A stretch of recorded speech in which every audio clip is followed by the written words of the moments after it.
Hello student, I am Aarti here. NCERT की हम maths कर रहे थे। हमने 7th क्लास का एक चैप्टर किया था। अभी एग्ज़ाम्स आ रहे हैं और आई थिंक हो भी रहे हैं एग्ज़ाम। तो 8th क्लास का जो फर्स्ट चैप्टर है, ठीक है, आज हम वो स्टार्ट करते हैं। फर्स्ट चैप्टर आपका आता है रेशनल नंबर, ठीक है। तो इस चैप्टर को करने से पहले रेशनल नंबर्स क्या होते हैं, उसमें क्या हमें नंबर्स लर्न करने पड़ते हैं, क्या हमें जानने पड़ते हैं, पहले हम वो सीखते हैं, ठीक है।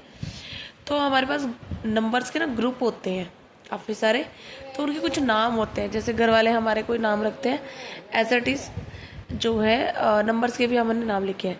सबसे पहला था नेचुरल नंबर। नेचुरल नंबर को एन से हम डिनोट करते हैं। अब नेचुरल नंबर कौन से होते हैं? शुरू से हम क्या सीखते हैं? हम काउंटिंग सीखते हैं, 1 2 3 4 5 ऐसे सीखते हैं ना।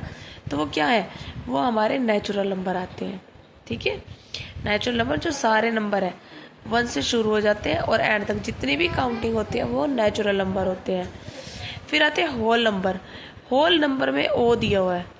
होल नंबर जितने भी नेचुरल नंबर है वो सारे होल नंबर तो है, लेकिन उसमें जब हम जीरो को ऐड कर देते हैं कि जीरो भी हमारा ऐड हो जाता है, तो वो नेचुरल नंबर ना होके वो क्या बन जाता है? वो होल नंबर बन जाता है, ठीक है।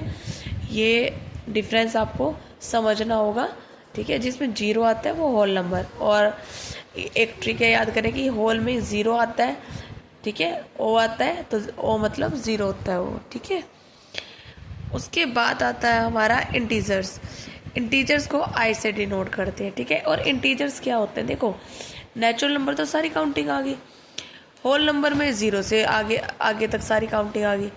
अब ऐसा क्या बचा है कि जो आगे भी कोई नंबर बना दे? इंटीजर्स भी क्या नंबर बनाएगी? देखो, जितने भी नंबर है हमारे होल नंबर है।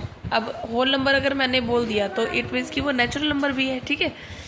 तो जितने भी हमारे होल नंबर्स होते हैं, जीरो से लेके जितने भी हमारे होल नंबर है वो, प्लस जो हमारे नेगेटिव वाले नंबर्स हैं, जैसे कि -1 -2 -3 -4 सो ऑन, जितने भी हैं उनको बोलते हैं इंटीजर्स, ठीक है।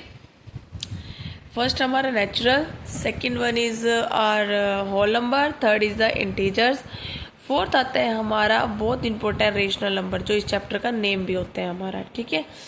रेशनल नंबर को हम क्यू से डिनोट करते हैं, ठीक है। हम कहते हैं क्यों रेशनल नंबर क्यों, तो इसको डिनोट भी क्यू से ही करते हैं, ठीक है। हमेशा ये एक फ्रैक्शन की फॉर्म में लिखा जाता है, ठीक है। फ्रैक्शन की जो फॉर्म लिखी जाएगी वो रेशनल नंबर की लिखी जाए, लेकिन क्यू जो है वो इक्वल जो है वो जीरो के नहीं होता। देखो, मान लो मैंने यहाँ पे 2 लिखा है, नीचे जीरो आ गया, ठीक है। तो इस जीरो की तो कोई वैल्यू नहीं है ना नीचे, तो इसलिए ये फ्रैक्शन में तो नहीं बनेगा, तो सिर्फ जीरो ऐसे 2 बन जाएगा ऐसे, ठीक है। ऐसे 2 बन जाएगा, या फिर जब इसको हम पूरा डिवाइड करते हैं तो कुछ भी आ सकता है, लेकिन देखो हमेशा ये फ्रैक्शन की फॉर्म में होते हैं, ठीक है। रेशनल नंबर फ्रैक्शन होते हैं। अब देखो, अभी देखते हैं कि इनको एडिशन भी होती है, इसकी सब्ट्रैक्शन भी होती है, हम इसको मल्टीप्लाई करते हैं और डिवीजन भी करते हैं। 4 तरीके से हम अपने मैथ्स को करते हैं। तो जो हमने चारों पढ़े हैं, हमने नेचुरल नंबर पढ़े हैं, होल नंबर पढ़े हैं, इंटीजर्स पढ़े हैं और हमने रेशनल नंबर पढ़े हैं। तो इन सब में देखते हैं कि जब एडिशन हम करते हैं तो वो उसके क्लोजर है या नहीं। क्लोजर का मीनिंग क्या होता है? सेम टू सेम, या फिर उसके मिलता जुलता, ठीक है, ओके। यानी कि उसका ऐसा केस जो वैलिड हो, इनवैलिड ना हो। जैसे देखो, देखते हैं। सबसे पहले होल नंबर हमने समझा था ना। होल नंबर हमने क्या समझा था? होल नंबर समझा था कि जीरो से लेके हमारे पास जितने भी नंबर है, लेकिन पॉजिटिव नंबर है, माइनस वाला एक भी नंबर नहीं है, ये याद रखना है, ठीक है। अब देखो, पहले मैंने लिखा 3 + 2, एडिशन कर रहे हैं ना, 3 + 2 5 होता है, यस होता है। तो क्या ये इसका आंसर होल नंबर आया? यस, होल नंबर आया। अगर मैं इसकी ये इक्वेशन को चेंज कर देती हूँ, मान लो यहाँ मैंने 2 लिखा है, यहाँ 3 है, और यहाँ पे 2 और 3 कर देती हूँ तो 5 आता है। अब कोई भी नंबर ले सकते हो, ऐसा नहीं है कि ये लेना है, कोई भी नंबर, पर जब आप उसको प्लस करोगे तो जाहिर सी बात है वो होल नंबर होगा। किन्हीं भी आप 2 डिजिट्स को ऐड करोगे तो वो होल नंबर आएगा ही आएगा, नो डाउट, ठीक है। सब्ट्रैक्शन में सारे के सारे नंबर जो है वो होल नंबर नहीं होते। क्यों नहीं होते? देखो, मैंने कहा 2 - 1 = 1, ये 1 जो है वो ये होल नंबर है, लेकिन इस इक्वेशन को अगर मैं चेंज करती हूँ, मैंने लिखा 1 - 2, तो ये क्या आता है? ये माइनस का 1 आता है। समझो दोबारा से, 2 माइनस 1 मैंने किया तो 1 आया मेरे पास, और 1 आया वो पॉजिटिव आया। तो पॉजिटिव क्या होते हैं, वो होल नंबर होते हैं या नेचुरल नंबर होते हैं, ठीक है। अब जब 1 माइनस 2 किया, 1 में से 2 माइनस कैसे होता है, ये मैंने अपनी वीडियोस में बताया है आपको, ठीक है। आप प्रीवियस जो 7th क्लास में मैंने मैथ्स का चैप्टर कराया ना, आप उसमें सीख सकते हो इजीली से, ठीक है। तो माइनस का 1 आया है, तो जब माइनस का 1 आया, ये होल नंबर है, ये होल नंबर नहीं है, ये कौन सा नंबर है, ये इंटीजर नंबर है, मैंने आपको पढ़ाया था ना, ठीक है। उसके बाद मल्टीप्लिकेशन, जब भी हम कोई नंबर को मल्टीप्लाई करते हैं वो होल नंबर ही होता है। होल नंबर मतलब काउंटिंग तो आएगी आएगी, ठीक है, वो काउंटिंग आएगी ही आएगी। नेक्स्ट है आपका डिवीज़न। अब जरूरी तो नहीं है सारी डिवीज़न जो है वो पूरा पूरा कट जाए। अगर वो पूरा कटता है, सपोज करो मैंने 5/5 लिखा, ये कट गया, क्या आंसर 1 आया, तो 1 इज़ अ होल नंबर। मान लो यहाँ पे 25 है, यहाँ पे 25 से 25 कट हो गया, आया 1, it is also an whole number, ठीक है, ये भी एक होल नंबर है, ठीक है। तो ये होल नंबर है, लेकिन मैंने जब कहा मैं 4/7, ये होल नंबर नहीं है, ये क्या है, ये तो हमारा फ्रैक्शन बन गया। और फ्रैक्शन नंबर क्या होते हैं, फ्रैक्शन नंबर हमारे रेशनल नंबर्स होते हैं, ओके।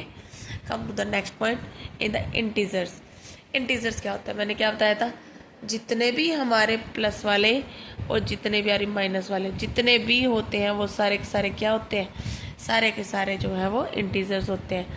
अब देखो जो एडिशन होती है, अब सारी जो भी एडिशन होगी वो प्लस में ही होगी, माइनस में नहीं होगी। सब्ट्रैक्शन जब हम करते हैं, हम दोनों फॉर्म से जो है देखते हैं कि इधर से अगर हम इस इक्वेशन को चेंज करते हैं तो जिस भी तरीके से आंसर आए, प्लस आए माइनस है, तो वो क्या होता है, वो इंटीजर्स होता है, ओके। जब हम किसी भी 2 नंबर्स को 2 डिजिट्स को मल्टीप्लाई करते हैं, चाहे उसमें माइनस आए चाहे उसमें प्लस आए, तो वो भी क्या होता है, इंटीजर्स होता है। ये हमेशा यस ही आएगा, क्योंकि इंटीजर्स क्या है, प्लस भी है और माइनस वाले सारे के सारे जितने डिजिट है वो इंटीजर्स होते हैं। अब डिवीज़न की बात करते हैं। डिवीज़न में क्या होता है, देखो डिवीज़न में जो है हमारे पास ये नंबर, अगर ये मतलब फ्रैक्शन में आता है, अगर ये फ्रैक्शन में आता है तब ये जो है हमारे पास इंटीजर नहीं होता, क्योंकि इंटीजर जो है पूरी एक डिजिट होती है, कोई फ्रैक्शन फॉर्म नहीं होती।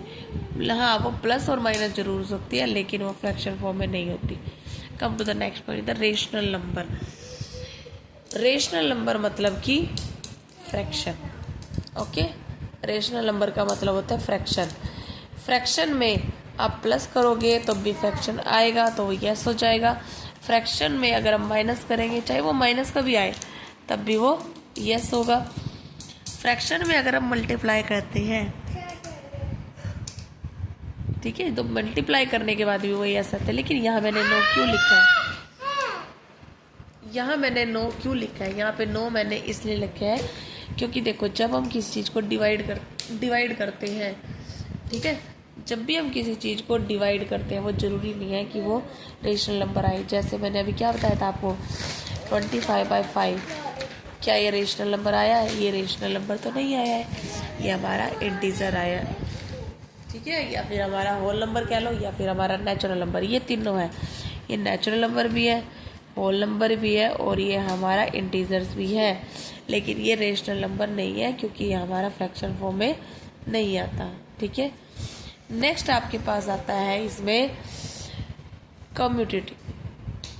कम्यूटेटिविटी में क्या होता है, देखो इसमें क्या होता है, इंटरचेंज होता है। मतलब इंटरचेंज का मतलब है कि जो एक साइड है वो दूसरी साइड भी सेम होगा, ठीक है। जैसे कि आप समझो कि कोई भी सेम टू सेम कोई चीज़ है, एक ए है एक बी है, या फिर लगा लो कोई भी, जैसे डिजिट नंबर 1 है और इधर मैंने 1 लिखा, और इक्वल के बाद ये भी मैंने 1 लिखा। जैसे मैंने लास्ट आपको जो 7th का चैप्टर पढ़ाया था ना मैथ्स का, तो मैंने बता दिया हमने इसको पुल माना था। इस पुल के पार में आपके कोई रिलेटिव्स रहते हैं, मान लो ये वाले भी, ये 2 भाई हैं, ये अलग अलग रहते हैं, बीच में क्या है, इक्वल करने जाना है, ये एक जैसे, ठीक है।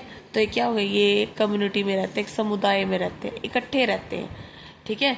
तो कम्यूटेटिविटी का मतलब होता है कि इकट्ठा रहना, जो इधर है वो उधर भी होगा, ठीक है। जैसे हम बंटवारा नहीं कर देते हैं कि आधा तेरा है तो आधा मेरा, वो इक्वल, बिल्कुल इक्वालिटी में बांटना, ठीक है। जो इक्वालिटी में बांटे, जो इक्वालिटी में बांटता है वो क्या होता है, वो होता है कम्यूटेटिविटी। ओके, जैसे कि मैंने यहाँ लिखा a प्लस बी इक्वल क्या होगा, b प्लस ए। सपोज करो, देखो a प्लस बी यानी कि मैंने लिखा 2 प्लस 3 और इधर भी मैंने लिख दिया 3 प्लस 2, ठीक है। तो 3 प्लस 2 इधर भी 5 है और 5 प्लस 3 प्लस 2 ये भी 5 होता है और 2 प्लस 3 ये भी 5 होता है। तो क्या हो गया, ये सेम हो गई, ये कम्यूटेटिविटी हो गई है। जैसे कि आपके पास मैंने क्वेश्चन को मेजर यहाँ पे मेंशन किया है, ये देखो a प्लस बी प्लस सी, और ये किस में, ये ब्रैकेट में। उसके बाद है a प्लस बी, ये दोनों ब्रैकेट में, प्लस में c, ये ब्रैकेट के बाहर है। आपने बोर्ड मास सुना होगा, ठीक है। बोर्ड मास एक फॉर्मूला होता है, इसमें क्या होता है, पहले ब्रैकेट्स को हम सोल्व करते हैं, फिर ऑफ मतलब ऑफ को सोल्व करते हैं, फिर डिवाइड को, ठीक है, फिर मल्टीप्लाई को, फिर एडिशन को, फिर सब्ट्रैक्शन को। इन सब को जो है हम सोल्व करते जाते हैं। जो सबसे लास्ट में है उसको सबसे लास्ट में करेंगे। अब सबसे पहले बी मतलब ब्रैकेट, अब ब्रैकेट इसमें तो ये है, अब हमारे पास तो वैल्यू भी नहीं है, हम क्या करें। अब देखो ये तो जस्ट हमने शो करना है अपनी तरफ से। हमने क्या लिखा, ए को हमने ए मान लिया, बी को मैंने 2 मान लिया, सी को मैंने 3 मान लिया, 1 2 3 हमने माना है। सेम क्वेश्चन जो हमारे पास होता है, ए की वैल्यू 1 लिखी है क्योंकि हमने 1 मेंशन की है, बी की वैल्यू हमने 2 लिख दी है, सी की वैल्यू हमने 3 लिखी है, जिसकी जो वैल्यू हमने वही रख दी है और ब्रैकेट्स में बंद कर दिए, ठीक है।